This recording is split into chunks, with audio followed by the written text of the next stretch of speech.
Hello, this is John Baker again with another NX Quick Tip. Today we're going to talk about some enhancements that we've done in NX10 drafting. What we have here is a broken view. This piece of geometry is actually much longer than what I could possibly put on a drawing. So when I created my views, I created them as what we call a broken view. But now I need to add a dimension to this view that actually represents how long this part is.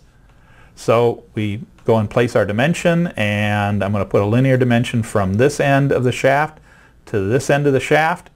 As you can see, it's 1,000 millimeters long, but in reality, if I just leave that dimension there, it could be misleading, because while the part is actually 1,000 millimeters long, the drawing view isn't 1,000 millimeters.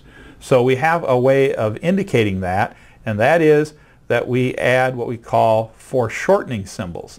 So I can add the foreshortening symbols here to the drawing, to the dimension, and now it indicates that the dimension is accurate. This shaft actually is 1,000 millimeters long, but these symbols indicate that as far as the drawing is concerned, it is an out of scale dimension.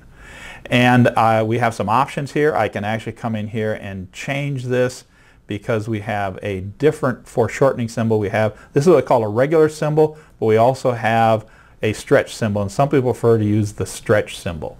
So we're covering both standards. Now, a similar issue is, again, I have a part here that is out of scale, or at least the drawing is out of scale. The part itself is much longer, but there was really of no interest to the other end. It's just another end of this piece of steel. So we've created, again, it's a different type of broken view, but in this case, it's just a single-ended view. So all I have is just a part of it. But yet I now want to still put a dimension that goes from one end of this all the way to the other. So we have a different type of dimension.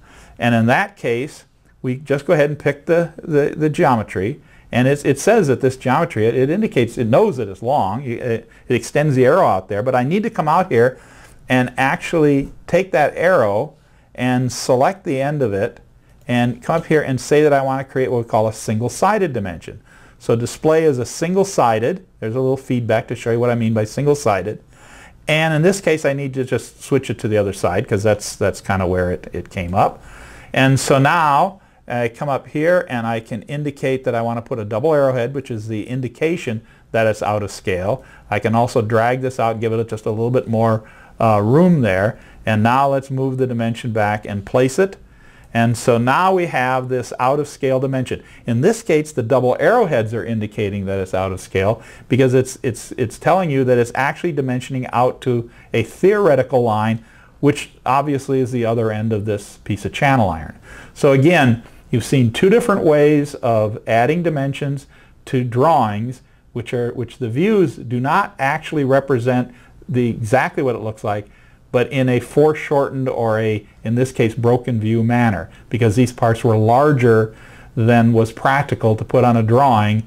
Otherwise, we'd lose a lot of detail if we put them on as full scale. So this is a very common practice, and so these are the new tools that we're adding for NX10 to cover this. Thank you very much.